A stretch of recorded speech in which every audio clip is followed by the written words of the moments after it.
Indo para a economia, você já falou aqui na entrevista, você acha que depois de passada a eleição vem uma grave crise por aí? A gente já está na grave crise, né? A expectativa dos juros futuro é de só de subida. A gente está tendo um surto de recuperações judiciais agora. A gente está tendo. A inflação continua subindo, por isso que estão subindo os juros, porque a inflação está aumentando. Contas públicas indo para uma trajetória de dominância fiscal. Naturalmente, eu ganhando a eleição, dado que eu já tenho um plano econômico muito agressivo para resolver a questão fiscal no Brasil, você muda o clima do mercado, mas o mercado, né, e os investidores nacionais e internacionais vão querer ver ações concretas. E quais são essas ações concretas? Essa reforma fiscal poderosa que vai colocar déficit nominal zero no Brasil. Um déficit nominal zero, com uma PEC que vai economizar 3,3 trilhões em 10 anos, a gente fala em colocar as contas públicas em ordem. E aí você passa a ter um fluxo maior de capital está sendo trazido para cá, a curva de juros caindo, você tem um efeito de crescimento econômico, com juros menores você consegue, as pessoas contraem dívidas, o investimento aumenta, tiram dinheiro da renda fixa, bota dinheiro em investimento, bota dinheiro na bolsa como um todo. Você consegue reduzir também as alíquotas de impostos em diversas áreas, abre o Brasil para o mundo, para você ter um regime mais competitivo, e aí, aí a gente sai dessa curva. Agora, em condições normais de temperatura e pressão, a manutenção do PT no poder é apenas desastre. A gente tem um governo Dilma vindo aí. Tanto que eu acho que as chances do Lula tomar um impeachment não são nem um pouco desprezíveis no Se novo mandato. eleito, Se reeleito.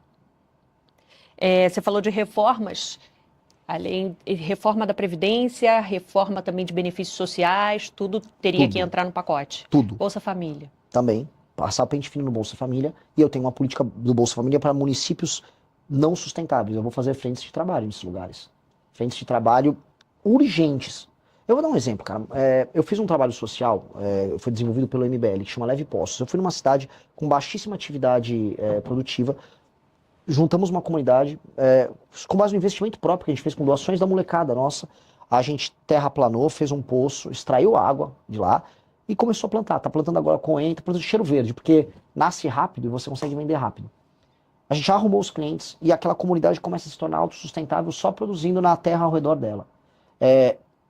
A primeira coisa fácil para você gerar emprego simples, que tem uma mão de obra intensiva, é trabalhar com o que se chama de cinturão verde, que são os hortifrutos.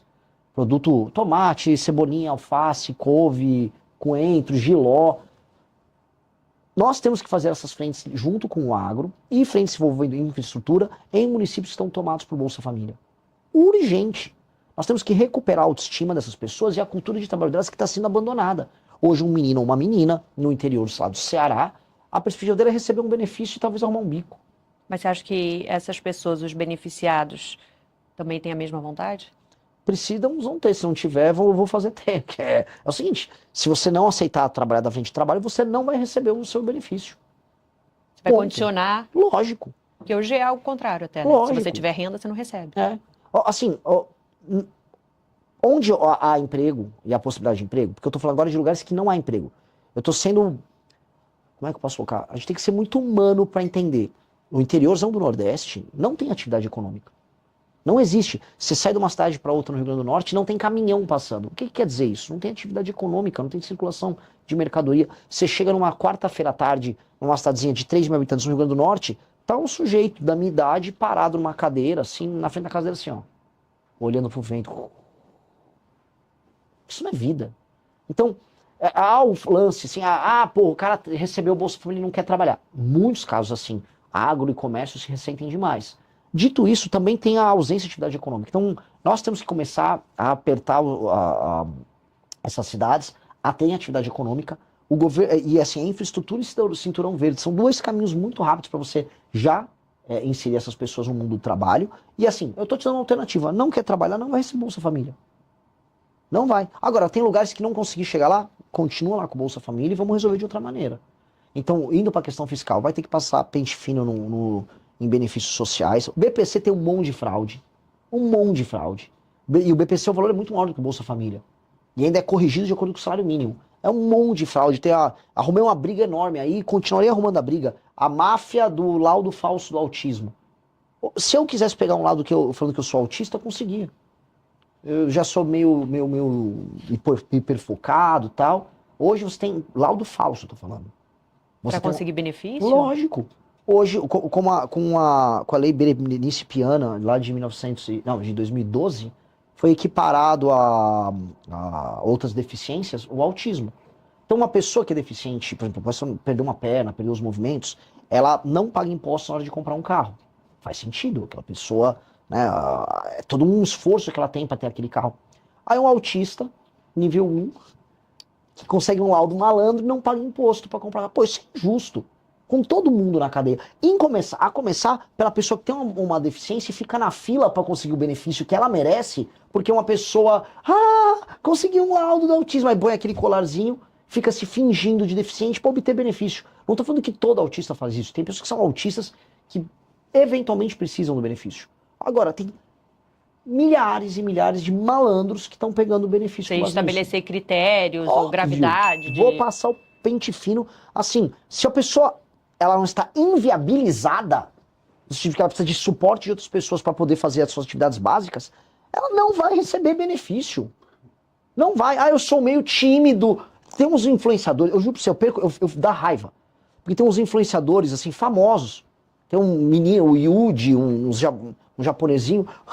Eu sou autista nível 1. Calma aí, cara. Você é um autor, apresentador de TV, ganha bem pra caramba e não quer pagar imposto? Toma banho, cara, sabe? Vamos parar com essa... Isso é tiração de sarro com as pessoas. Isso é tiração de sarro com autistas que precisam, com mães de autista que, a vida dela é um inferno. Essa pessoa precisa de um benefício que ela não consegue trabalhar para sustentar. Então, a mãe do autista real precisa, o malandro não. Isso dá uma raiva. Porque são, assim, o brasileiro encontra brechas para fazer a malandragem dele. E isso está custando muitos bilhões. Isso é só um pedacinho das fraudes. E os penduricalhos, os super salários, o alto funcionalismo. E as renúncias fiscais de empresas que não precisam. E vamos botar aqui, os reajustes automáticos e a falta de incentivo no serviço público para que as pessoas tenham desempenho. A gente vai reformar tudo isso. E você acha que você consegue aprovar? Preciso aprovar. Essa é a primeira coisa que eu preciso aprovar. A reforma fiscal. Essa é a primeira coisa. Assim, aí, cara, se eu ganhei a eleição, eu acumulei capital político. Eu vou gastar meu capital político fazendo isso. Vamos lá, agora outra também medida que você anuncia que deve dar um trabalho para gastar também boa parte do capital político que ainda sobrar, a reforma do Estado. Você falou da questão dos municípios e você tem falado muito sobre a proposta de fundir municípios. O Brasil tem 5.570 municípios. Seria o que? Quase metade, tem menos de 10 mil habitantes, pouco menos da metade. A maior parte dos municípios brasileiros, eles têm um status de ente federativo e não cumpre o básico, que é ser minimamente sustentável do ponto de vista econômico. Eu não vou cometer injustiças. Por exemplo, eu conversei com alguns prefeitos do Rio Grande do Sul e falou, meu município tem 5 mil habitantes, Renan. Mas assim, se a arrecadação ficasse no meu município teria dinheiro para tudo, porque é um município de cooperativas do agro, só que por conta da Lei Candir, que faz com que não haja tributação sobre o exportado, esses municípios ele não têm arrecadação. Agora a população trabalha. Eu falei, o seu município é um município, ele tem que continuar existindo. Agora, um município sem atividade econômica, o que é diferente, é arrecadação. Por que ele é um município? Por que o Estado do Brasil tem que sustentar um prefeito, 9 vereadores no mínimo, um monte de secretário que não faz P nenhuma, e bancar tudo aquilo para eles fingir que tem uma bandeira e tem uma eleição, que ele compra o voto das pessoas e emprega metade da população na máquina pública? Não! Não. E aí, vão ser de duas maneiras. Eu vou tentar estabelecer o critério e fazer a fusão. Se eu não conseguir, eu vou fazer o que o Japão fez, a Itália está fazendo, que é assim, olha, se você não se adequar, tá, você vai perder o status de município. Então a gente dá um prazo para ele se adequar, aumentar a atividade econômica e se tornar autossustentável. E se você se fundir com o seu município vizinho, ambos os municípios vão receber uma injeção de investimento. Então eu crio sistemas de incentivo para que a fusão ocorra. Porque o que aconteceu dos anos 90 para cá foi que houve um incentivo muito grande, porque era muito fácil abrir município. Então, em geral, grupos políticos menores dentro de uma cidade falavam, cara, é mais fácil eu ganhar eleição na cidade ou eu separar essa área que eu sou dominante? Então, vários vereadores e suas famílias dividiam as cidades e criavam a cidade deles. Eles viraram um próprio senhor feudal ali. A gente tem que reunificar essas cidades, tem que fazer cair para menos de 3 mil cidades no Brasil.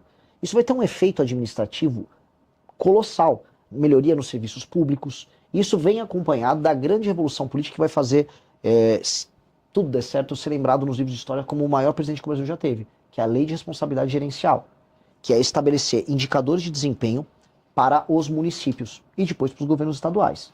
E vai funcionar assim. O município, o prefeito já assume com as metas. Olha, aqui o IDEB nas escolas é tanto, o SAEB é tanto, vocês estão abaixo da média aqui, não tem saneamento básico, a mancha de crimes urbana está alta nessa região aqui na cidade, a fila nas UPAs está em tal grau aqui nessa métrica, o PIB da cidade, a atividade econômica é mínima. Você tem que subir isso para isso, tá. Se você sobe, você ganha pontos. Todas as emendas são condicionadas a você entregar essas metas e vai ter um comissário do governo federal acompanhando a implementação dessas metas e acompanhando o pagamento. O dinheiro não está vindo do governo federal? O governo federal que manda, via o Fundo de Participação dos Municípios. Então eu vou ter um controller do governo federal do lado do prefeito.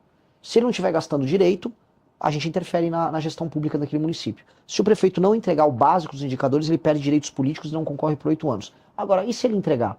Se ele entregar, o fundo partidário deixa de ser determinado pelo número de deputados eleitos e passa a ser determinado pelo número de pontos que o prefeito ganha atingindo as metas. Portanto, a função política do prefeito é entregar coisas boas para as pessoas, indicadores bons de desempenho, a começar por atividade econômica, que emancipa aquele município do ponto de vista econômico.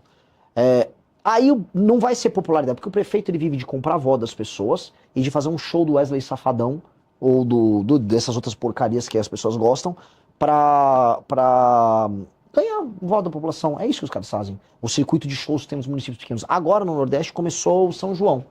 E o prefeito sabe que ele só ganha voto fazendo São João. Agora a deputaiada toda vai encontrar os prefeitos para ficar dançando forró com dinheiro que não tem, com o país quebrado. Eu acho isso uma vagabundagem. Então, quer fazer seu show do Wesley Safadão? Bate as metas. Então a gente vai criar um sistema de incentivo para o prefeito que bate meta crescer, para o partido político se remunerar só pelas entregas dos prefeitos e, paralelamente, punir os maus prefeitos. Essa revolução é uma revolução que vai fazer com que de baixo para cima a administração pública melhore. Melhorando de baixo para cima, melhora a qualidade da representação em Brasília. Melhorando a representação em Brasília, melhora o debate público. Melhora o debate público, melhora o país. Agora, a implementação disso é difícil. A questão da fundição dos municípios... A fusão é mais difícil. A fusão, você já teve a proposta anterior com o presidente Bolsonaro em 2019, a PEC do Pacto Federativo? Ele nunca andou. E ele tinha uma das maiores bases, se não a maior base ali na Câmara. Não conseguiu avançar. Ele nunca andou, nunca quis, nunca teve vontade. O irrita no Bolsonaro é que, assim, ele ganha uma eleição e ele não sabe o que fazer. Ele entrou... como, sabe, se me dá eu adoro Fórmula 1. Mas me dá agora, sei lá, uma McLaren pra eu sentar. Eu não vou saber o que eu vou fazer. É o Bolsonaro quando entrou no poder. Ele chegou lá, ok, o que eu faço? Não sabia. O Paulo Guedes também não sabia. Quando o Paulo Guedes propôs uma reforma tributária, ele pegou com a Receita Federal. Essa reforma dos municípios foi uma das poucas coisas originais que veio do Paulo Guedes. Legal, bacana. Agora eles não andaram. Porque para você viabilizar, você tem que procurar o caminho A, B, C e D. Tem vários caminhos para a gente fazer a fusão dos municípios, mas a fusão é só uma parte. A lei de responsabilidade gerencial eu posso fazer por projeto de lei, mas nem PEC. E aí é fácil de passar. Se você gostou do vídeo, deixe o like e se inscreva no canal. E não se esqueça, a onça é inevitável.